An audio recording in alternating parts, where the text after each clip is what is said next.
সকালবেলাতে ঘর দুয়ার পরিষ্কার করতে গিয়ে একটা ইম্পর্টেন্ট জিনিস দেখলাম। তো ভাবলাম চলো আজকের সকালের ব্লগটা না হয় এখান থেকেই শুরু করা যাক। তোমরা কি দেখে কিছু বুঝতে পারছো?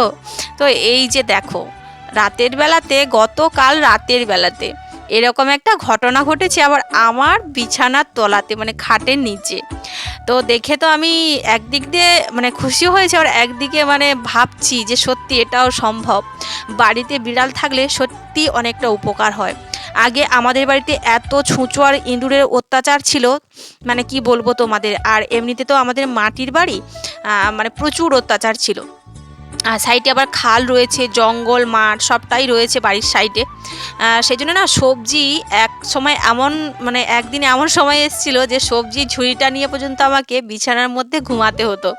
এই হাসির কথাগুলো বলতেও হাসি পায়, আবার ভাবি আমি মাঝে মাঝে যে সত্যি ছুঁচো ইঁদুরের ভয়েও মানুষ সবজি ঝুড়ি নিয়ে বিছানার মধ্যে ঘুমাতে যায়।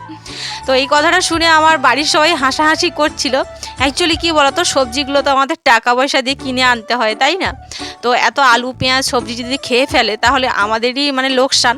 তো এই যে দেখো, গতকাল রাতেবেলাতে রাজা রনি কে মেরেছে জানি না, তবে রাজা না হলে রনি, দুজনের মধ্যে যে হোক একজন তো একে মেরেছে। তো যাই হোক, মোটামুটি আমাদের বাড়িতে কিন্তু দুটো বিড়াল রাখার কারণে ইঁদুরের অত্যাচারটা একেবারেই কমে গেছে। এখন আর সবজি ঝুড়ি নিয়ে বিছানার মধ্যে ঘুমাতে হয় না। শুভ সকাল আমার প্রিয় বন্ধুরা, সবাই কেমন আছো? আশা করছি সবাই খুব ভালো আছো আর সুস্থ আছো। আমরাও না বেশ ভালো আছি। আমি টুম্পা চলে এসেছি তোমাদের জন্য আবারও একটা নতুন ভিডিও নিয়ে। চলো আমার ব্যস্ততম সকালে আবার একটা নতুন ভিডিওতে তোমাদের সবাইকে অনেক অনেক শুভেচ্ছা ও ভালোবাসা। সকালে আশিবাসি কাজগুলো কমপ্লিট করে দেখো চলে এসেছি এই যে বালতিতে করে জল নিয়ে গাছে জল দিতে। আসলে অনেক দিন ধরে না এই যে বেগুন গাছ, টমেটো গাছ আর এই শাক তলাতে জল দেওয়া হয় না। তো সেই জন্য ভাবলাম চলো আজকে তো সমস্ত আশিবাসি কাজগুলো হয়ে গেছে, তো এখন যতটুকু সময় হাতে রয়েছে একটু গাছে জল দিয়ে নিই, তাহলে গাছগুলো আপাতত ভালো থাকবে, আবার নতুন করে শাকগুলো গজাতেও ভালো সুবিধা হবে। আর বেগুন গাছে তো বেগুন ধরেছে, টমেটোও ধরেছে, আর শাক ভাবছি পালক শাকটা অনেকটাই বড় হয়ে গেছে, ভাবছি একদিন তুলে রান্না করব। আর ওদিকে মামাম সোনা এখনো ঘুমাচ্ছে। আর আজকে না আমাদের এদিকে দেখো কত তাড়াতাড়ি রোদ্দুরটা উঠে গেছে। আজ হচ্ছে তোমার শুক্রবার, আর ঘড়ির কাটায় এখন ওই সকাল 7:30 মতো বাজে। তো চলো ব্লগটা কন্টিনিউ করতে থাকো, আশা করছি আজকের ভিডিওটা তোমাদের বেশ ভালো লাগবে। বন্ধুরা, তোমরা এখনও যারা আমার চ্যানেলটা সাবস্ক্রাইব করোনি, প্লিজ আমার চ্যানেলটা সাবস্ক্রাইব করে নিও, আর পাশে থাকা বেল বাটনটা কিন্তু অবশ্যই প্রেস করে দিও, তাহলে সবার আগে ভিডিও নোটিফিকেশানগুলো তোমাদের কাছে পৌঁছে যাবে। চলো এদিকে গাছে জল দিয়ে তারপরে স্নান টান সেরে পুজো দিয়ে সোজা কিন্তু চলে এসেছি এই যে আমার বেডরুমে। আর বেডরুমে এসে এখন বিছানাটা ভালো করে পেতে নিচ্ছি। বিছানার চাদরটাও চেঞ্জ করলাম, বালিশের ওয়ারগুলোও চেঞ্জ করলাম। বেশ কয়েকদিন ধরে সেই একই রকম বালিশের ওয়ার একটা বেডশিট পাতাই ছিল প্রায় 5-6 দিন ধরে। তো সেই জন্য ভাবলাম চলো আর বিছানায় শুতে ইচ্ছেই করছে না। আসলে কি বলতো, আমরা সারাদিন যতই কাজকর্ম করি না কেন, 10 মিনিটের জন্য হলেও যখন আমরা বিছানাতে পিঠটা ঠেকাই, বিছানাতে যদি একটু আরাম একটু শান্তি না পাই, তাহলে কিন্তু ঘুমাতে ভালো লাগে না বা শুতেও ভালো লাগে না। তো দেখো এদিকে বিছানাটা সুন্দর করে পেতে নিয়েছি, বালিশের ওয়ার, লেপের ওয়ার আর বেডশিট সব কিছু দেখো এই যে চেঞ্জ করে কাচাকুচি করে চলে এসেছি এই যে আমার রান্নাঘরের সাইডে যে ছোট্ট মাঠটা রয়েছে এখানে। কারণ আমাদের যে তারটা টানানো রয়েছে এর সাইডে তো প্রচুর গাছ, তোমরা জানো, দেখেছো। তো সেই জন্য না সূর্যের আলো একেবারেই আসে না, বিশেষ করে শীতকালে। গরমকালে আসে তো শীতকালে আসে না। তো সেই জন্য দেখো এই যে মাঠের দিকটাতে একটু রোদ্দুর লেগেছে, তো ভাবলাম চলো ওখানেই সমস্ত কিছু মিলে দিই। আর ওদিকে মামাম সোনা গেছে ওই বাড়িতে। চলো এদিকে আমি সমস্ত ভেজা জিনিসপত্রগুলো রোদ্দুরে দিতে দিতে তোমাদের সাথে কিছু কথা শেয়ার করি। এই দুনিয়াটা না সত্যি যেমন স্বার্থপরে ভরা, তেমনি মুখোশের আড়ালে লোকানো শয়তানেও ভরা। তো সেই জন্যই বলি, দুনিয়াতে আবার এখন মিথ্যের কদরটা সবচাইতে বেশি, জানো তো। যারা মিথ্যে কথা বলে, যারা সাজিয়ে গুজিয়ে মিথ্যে কথা বলতে পারে, তারাই কিন্তু দিন শেষে সবার কাছে ভালো হয়, ভদ্র মানুষ হয়।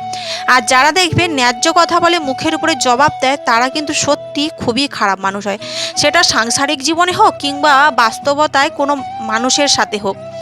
দেখবে বিয়ের পরে একটা মেয়ে যখন দিনের পর দিন তার চোখের সামনে অন্যায়গুলো দেখে বা সহ্য করে, একদিন দেখবে মানুষের কিন্তু ধৈর্য বা সহ্যের সীমা ছাড়িয়ে যায়। যখন দেখবে একটা বাড়ির বউ যখন ন্যায্য কথা বলে, তখন কিন্তু বাড়ির প্রত্যেকটা সদস্যদের দেখবে একটু বেশি করেই খারাপ লাগে। কারণ কি বলতো, ওই যে এতদিন মুখ বন্ধ করে রাখা বউটা আজ যখন ন্যায্য কথা বলছে, তখন কিন্তু সত্যি সবার কানের একটু বিষের মতো শোনাবে, তাই না?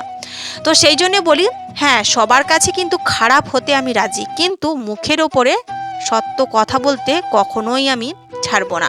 কারণ কি বলতো, জীবনে নিজের কাছে নিজেকে ভালো রাখাটা বা নিজের কাছে বিশ্বাস হারানোটা একেবারেই উচিত নয়।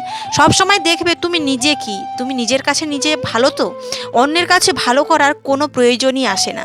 যখন তুমি দেখবে নিজেকে ভালোবাসবে, নিজের কাছে নিজেকে সবসময় তুলে ধরবে, তখনই দেখবে হ্যাঁ যে সত্যি আমি একজন পারফেক্ট মানুষ, যে আমি সত্যি কখনো অন্যায় করতে পারি না। সবসময় নিজের কাছে নিজেকে ফ্রেশ রাখতে হয়, অন্যের কাছে ফ্রেশ রাখার কোনো প্রয়োজনই পড়ে না। কে তোমাকে ভালো ভাবলো কে খারাপ ভাবলো তাতে কিচ্ছু যায় আসে না।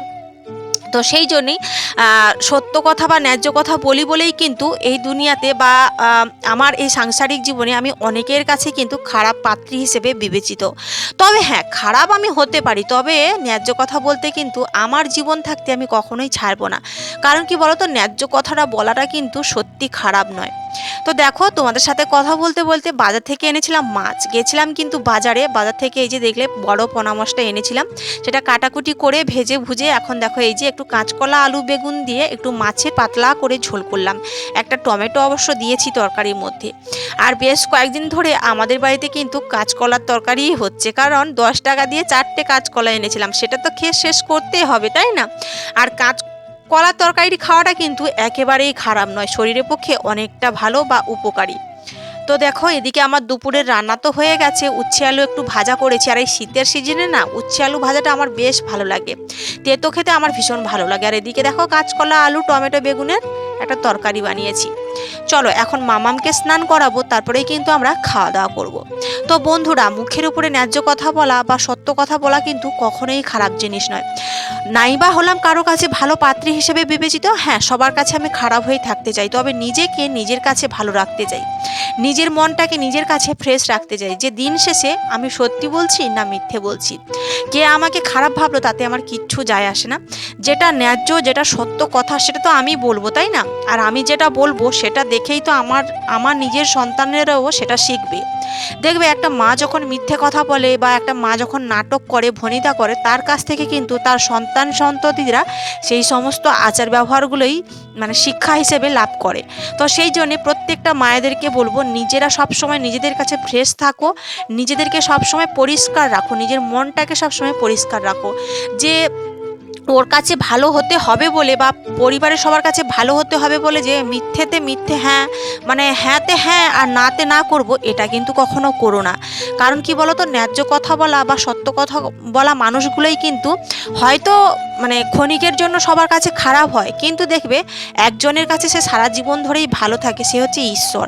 ঈশ্বর কিন্তু দেখছেন যে আমরা মানে কোন পথে চালিত হচ্ছি, কোন পথে কাকে কি করছি না করছি, সবটাই কিন্তু উনি ওপর থেকেই দেখেন। তো ঈশ্বর না থাকলে কিন্তু আমাদের জন্ম মৃত্যু বিবাহ কোনো কিছুই হতো না, তাই না? বা আমরা এই পৃথিবীতে জন্মগ্রহণও করতে পারতাম না। তো সেই জন্য বলি, অনেকে বলে যে ঈশ্বর নেই, না গো ঈশ্বর রয়েছে। ঈশ্বর না থাকলে আমরা বা মানুষ হিসেবে কিভাবেই জন্মগ্রহণ করলাম, তাই না? বা আমাদের মা বাবা বা কোথা থেকে এসেছে, এটাই হচ্ছে ব্যাপার। তো নিজেরা সবসময় সত্য পথে চলো, নিজেরা পরিষ্কার থাকো, ফ্রেশ থাকো, তাহলে নিজেদের সন্তান সন্ততিরাও দেখবে তোমার পথেই পরিচালিত হবে। যাই হোক, সন্ধেবেলা এক গাদা জামা কাপড় ভাঁজ করে রাখলাম, মানে ওই বেডশিট বালিশের ওয়ার সব কটা। আর এদিকে দেখো, এই যে মুড়ি ভেজে এনেছিলাম সেটাকে এখন ড্রামের মধ্যে ভরে নিলাম। চলো এদিকে সংসারের কাজ গোছাতে গোছাতে তোমাদের গতকালকের ভিডিওতে মিষ্টি মিষ্টি কমেন্ট যারা করেছো তোমাদের নামগুলো নিয়ে নিই। ইন্দ্রাণী ভৌমিক, অপর্ণা ঘোড়াই, লাইফস্টাইল অফানয়না, সুমিত্রা ভিলেজ লাইফস্টাইল, সঙ্গীতা সরকার, তোমাদের সবাইকে অনেক অনেক শুভেচ্ছা ও ভালোবাসা গো আমার পরিবারে এভাবে আমাকে সাপোর্ট করার জন্য আর মিষ্টি মিষ্টি কমেন্ট করার জন্য। আচ্ছা, তার আগের একটা ভিডিওতে লিলিমা গিরি আমাকে কমেন্ট করেছে, দিদি ভাই তোমার ভিডিও আমার খুব ভালো লাগে, আমার নামটা নিও। এই যে লিলিমা, তোমার নামটা কিন্তু আমি নিয়ে নিলাম, আশা করছি তোমার খুব ভালো লাগবে।